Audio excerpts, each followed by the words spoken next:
नमस्कार, cricket India देख रहे हैं आप और मैं हूं आपके साथ राजीव सिंह। बिहार के दिग्गज नेता और एक समय पूर्णिया के रंगबाज समझे जाने वाले पप्पू यादव की जान पर क्या खतरा मंडरा रहा है, क्योंकि पिछले कुछ दिनों से जिस तरह से नाटकीय रूप से घटनाक्रम में बदलाव देखने को मिल रहे हैं, उसे देखकर कुछ भी कहना जल्दबाजी होगी। पहले पप्पू यादव द्वारा लॉरेंस बिश्नोई को खुली चुनौती, उसके बाद लॉरेंस का गुर्गा बनकर किसी का फोन करना, उसके बाद पप्पू यादव की पत्नी रंजीत रंजन का पप्पू यादव को लेकर एक ऐसा बयान देना जिसने हर तरफ कोहराम मचा दिया कि पप्पू और रंजीत का डाइवोर्स हो रहा है। और फिर पप्पू यादव का बयान आ जाना कि लॉरेंस सलमान को मारे या किसी और को, मुझे उससे कोई मतलब नहीं। और पप्पू यादव के इस बयान को रंजीत के अलग होने के डर या लॉरेंस से डर के साथ जोड़कर देखा जाना।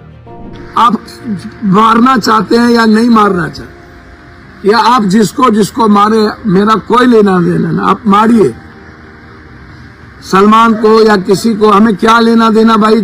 अब पप्पू यादव ने ऐसा क्यों कहा और उनके इस बयान का कनेक्शन कहीं उनकी पत्नी का यह बयान ही तो नहीं है।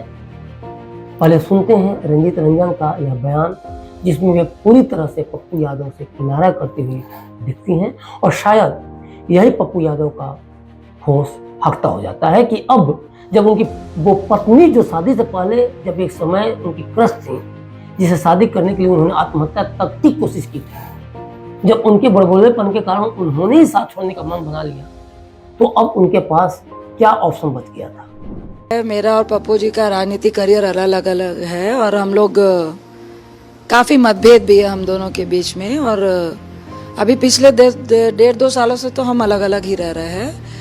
और जो भी उनका बयान है उससे मेरा या हमारे बच्चों का कोई भी उससे कोई लेना देना नहीं है। मैंने पहले भी बताया कि एक समय पूर्णिया के रंगबाज कहे जाते थे, और हालांकि पप्पू यादव तो इतिहास भी बोलती है पूर्णिया में और बिहार भी बोलती है।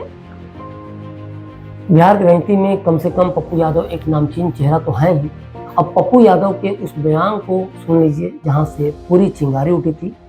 सुनिए कैसे पप्पू यादव ने लॉरेंस का उड़ता तीर पकड़ लिया था।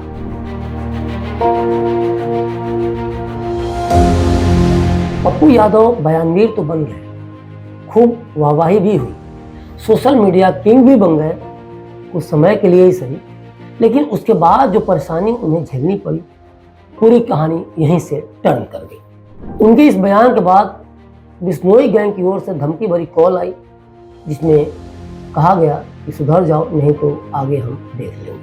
इसके बाद पप्पू यादव केंद्रीय गृह मंत्रालय से सिक्योरिटी मांगने लगे। और इन सब के बाद हुआ क्या? खोदा पहाड़ निकली चुहिया।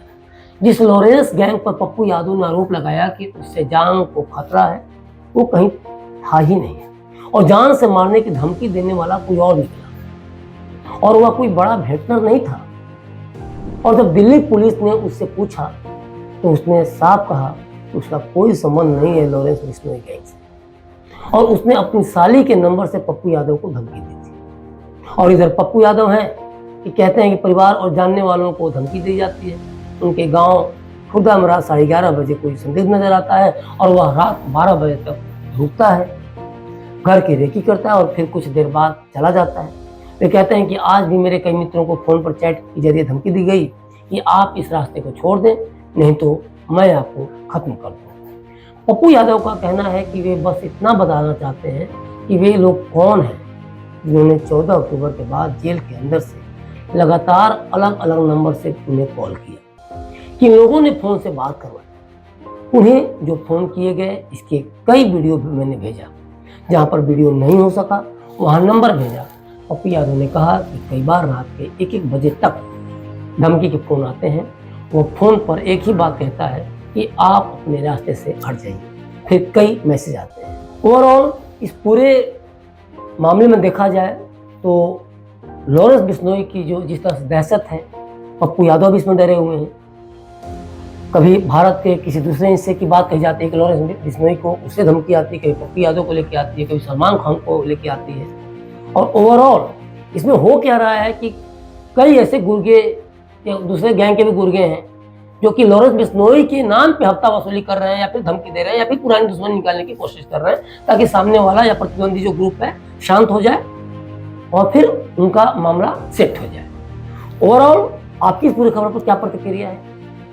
पप्पू यादव के बड़बोलेपन को आप किस रूप में देखते हैं, या फिर सच में आपको लग रहा है कि पप्पू यादव की जान को खतरा है, या फिर पप्पू यादव के इसको राजनीति के तौर पर देखते हैं? क्योंकि कई बार पप्पू यादव को फपक कर रोते हुए हमने देखा है। बहुत भावुक इंसान है, ग्राउंड लेवल से जुड़े हुए इंसान, इसमें कोई दो राय नहीं है। काफी लोगों को मदद करते हुए भी हमने देखा है, मीडिया में ये खासतौर पर इनके वीडियो फोटोज वायरल होते रहे हैं। लेकिन जब जान की बात आती है तो कहीं ना कहीं पप्पू यादव का जहान भी लूटा हुआ नजर आता है, उनकी पत्नी भी अलग थलग पड़ती नजर आती हैं, उनका परिवार भी, उनका प्रेम विवाह भी टूटता नजर आता है। तो हमें कमेंट बॉक्स में अपनी प्रतिक्रिया जरूर दें और बने रहें क्लिक इंडिया के साथ। शुक्रिया।